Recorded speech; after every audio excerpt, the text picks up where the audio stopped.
Did you just met James, who started as RJ Apprentice, and you learned the amazing work that he's doing in Springfield.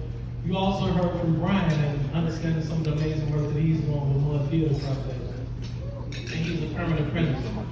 But now, we're gonna introduce someone else that is a part of the Mud Theater Project.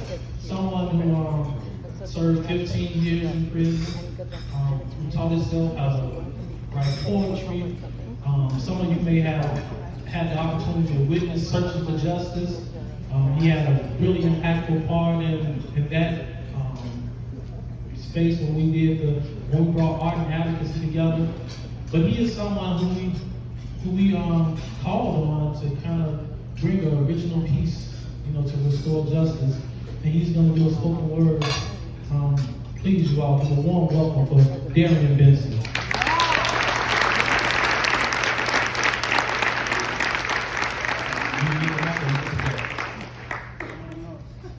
I don't usually soft-spoken. Unless they make me perform. So I'm gonna do an original piece. I didn't title it. I'll let the words title themselves. The magnitude of celebration is measured by the beginning. A journey of hardship and character developed in it. When you lose so much, it's hard to foresee you winning. Though everybody loses, persistence is what makes the difference. Patience isn't a mindset. Patience is a mindset. Accepting the vision and what comes with it. And struggle for sure will help you understand intention. The muscles don't grow unless it's been in some tension. Doing deeds that come from the heart and not for attention. Like helping kids in prison as a result of detention. Restores justice in a way that's hard to mention. But I'm gonna do my best. Just give me a second and listen. We here to celebrate the beauty of unlikely stories. And I'm honored to retell it with y'all here before me. It started with a visit from the store. Who knew love is a thing that can break a wall? It hits different when a stranger is showing you love. Creating family over vending food and hugs. And a smile can revive a man without hope. Brave enough to share a table with him, crack a joke. Ironic, cracking jokes can heal a broken heart. That's to say a punchline can help us fight a war. Put yourself in a place, waiting to be saved. You've exhausted every remedy you have to find a way. You're drowning and regretting your actions. You can't breathe, your throat stuffed with this caption. Who am I that anyone will come back for? You're on an island, a tide rising. It can make you flip. When tears create oceans, from bottled up emotions, the only thing keep you afloat is relationships.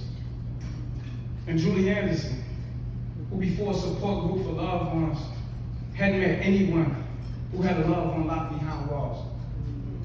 Oftentimes we think of the ones we lose, but we don't think of the people who have lost loved ones. Imagine having to live every day without the people who make your days worth living. Imagine not having anyone who understands your leaking heart. Yes, people can see your pain, and they are human enough to empathize with the sadness pooling around your ankles, but they do not live in worried, wet faces.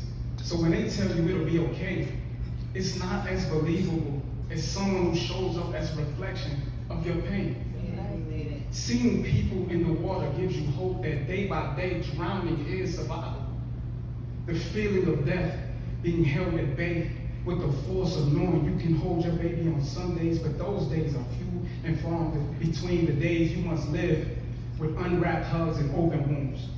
But when this group comes together, hope wraps its arms like bandages around your wounds, and you learn the power of clenched fists banging on capital doors. Right.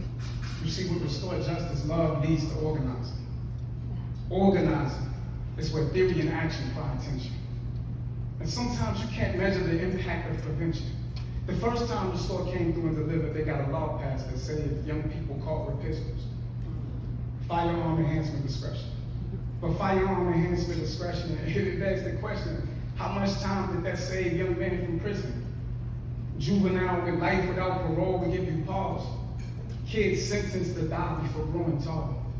Beautiful wildflowers wilting behind the wall, living their life in magazines, TV shows, and phone calls. Unsure what would save them from the long arm of the law, they came youth for parole and gave the young people hope. So free the guys and free the gals. Bring them home, we want them well. This story's about them all, but here's a nod to Wendell. How could he find his way if the navigation didn't break? Sometimes you lose yourself before you can find a way to dial into your call and get yourself to some importance. Or if they got him free, will be the all to empower him to reach back for those who are still doing hours. Calendars when calendars to time's up. And the apprentice program restored justice and power.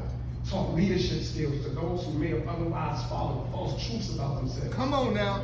There's a value in being violent. And what that says to me is restored justice doesn't only free you, but they find a way to make space so you can be you. So let's celebrate the Lord that gives back to our community. The love, legislation, hope, and opportunity. You can give him a hand clap, give this back, or tell him that. I'm going to give him this rap. I just hope that the progress continues in perpetuity. That's my piece.